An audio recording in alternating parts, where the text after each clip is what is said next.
लढौरा स्थित थिथोला fitness centre भ्रष्टाचार का अड्डा बनता जा रहा है। परिवहन विभाग के सेंटर पर वाहन स्वामियों से तय फीस से 3 गुना ज्यादा रकम वसूली जा रही है। 1600 रुपए की सरकारी फीस के बदले 5000 रुपए की मांग की जा रही है।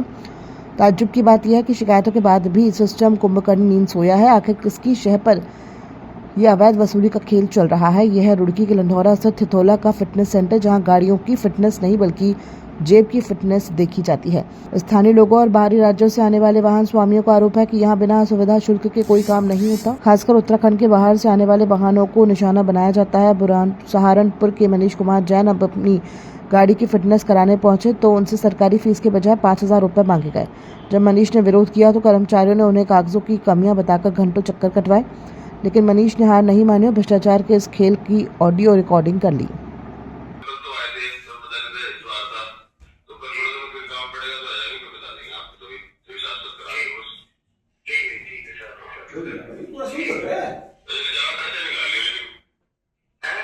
आज खर्चा पता कर लियो।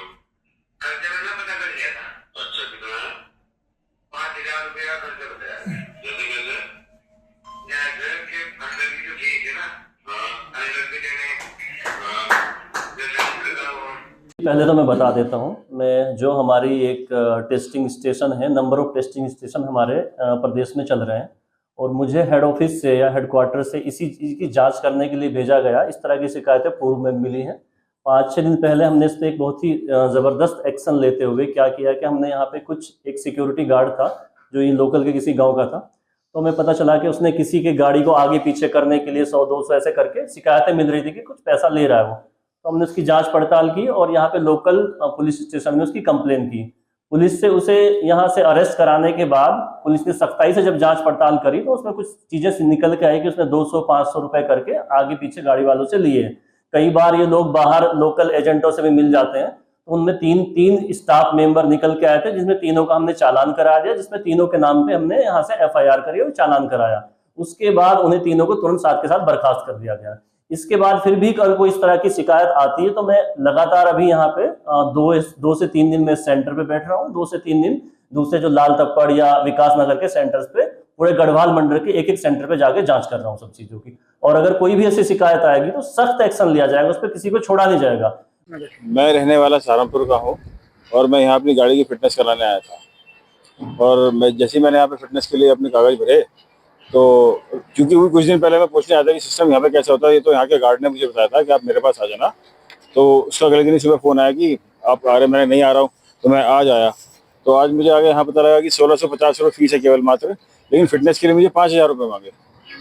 और यहाँ गार्ड ने भी मांगे, वहाँ जितने भी एजेंट हैं सब ने उतने 5000 रुपये मांगे, जबकि फीस सिर्फ 1600 रुपये। यहाँ पर बाहर एजेंट मिलते हैं? हाँ, एजेंट मिलते हैं और बल्कि यहाँ के गार्ड भी कह रहा है मैं करा दूंगा, किसी से बात मत करना। वो सारी रिकॉर्डिंग मैंने दे दी है।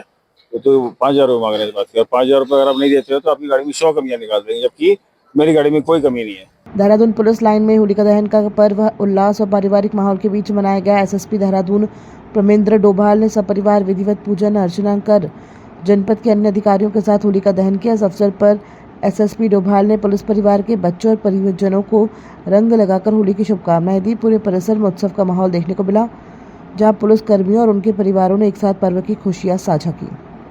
सावधान, अगर आप होली के इस दिन गंगा की लहरों पर राफ्टिंग का रोमांच प्लान कर रहे हैं तो ये खबर आपके लिए बड़ा झटका हो सकती है।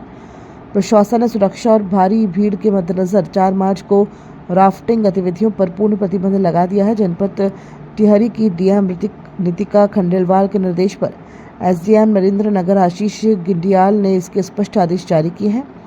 पुलिस को आदेश का सख्ती से पालन कराने के लिए भी कहा गया है। DM और पुलिस प्रशासन के मुताबिक 4 मार्च को कोड़ियाल मुनिकीरेती इको टूरिज्म जोन में बीते सालों की तरह इस साल भी राफ्टिंग गतिविधियों पर रोक रहेगी। इस नियम को तोड़ने पर संबंधित राफ्टिंग कंपनी के खिलाफ लाइसेंस निरस्त करने की कार्रवाई होगी।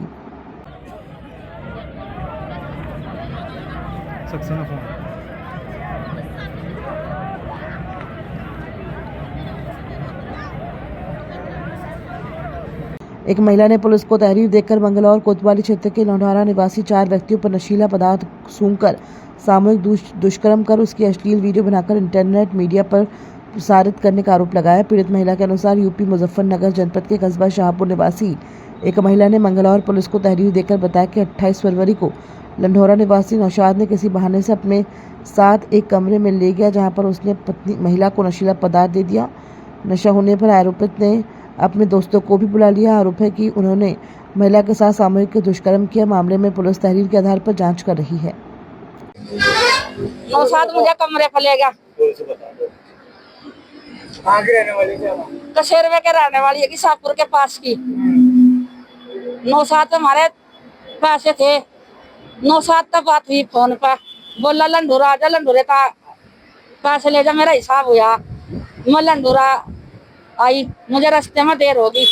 6 बजे मैं लंढोरा आली, कमरे पे ले गया। वहाँ चल कमरे पे गई, थोड़ी सी बार तो रही, मुझे मन रोजा खुला। फिर मुझे नशा दे दिया। नशे के बाद मुझे कुछ नहीं पता रहा। पूरी रात यूज करी मुझे नौशाद ने, बलात्कार करा मेरे साथ। फिर तो वही मेरी आँख खुली सुबह तो 4 आदमी कमरे में थे। उन्होंने मेरे साथ बलात्कार करा। इखलाक ने मेरे साथ बलात्कार करा। अमजद ने मेरे साथ बलात्कार करा।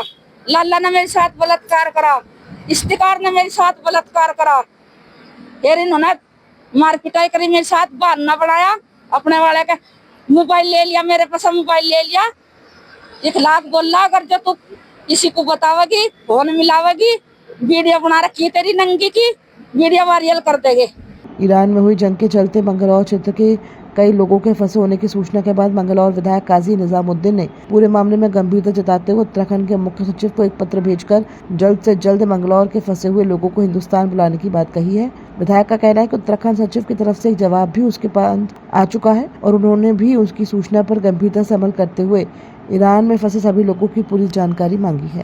लगभग 3 दर्जन के लगभग लोग मंगलौर के ईरान में हैं। कुछ बच्चे वहाँ पढ़ते हैं, मेडिकल एजुकेशन ले रहे हैं, कुछ अलग अलग जगह पढ़ रहे हैं, कुछ वहाँ जॉब कर रहे हैं।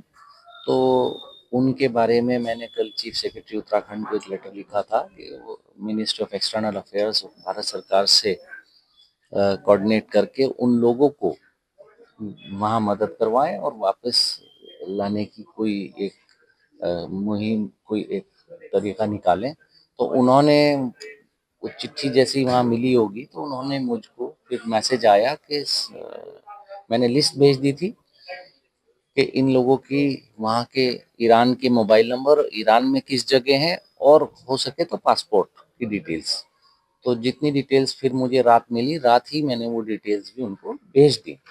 तो उम्मीद करते हैं कि भारत सरकार भारत सभी लोग जितने ईरान में हैं, उत्तराखंड के हमारे यहाँ के जितने लोग ईरान में हैं, सभी को सकुशल वापस यहाँ बुलाएगी। वहाँ जंग में वो लोग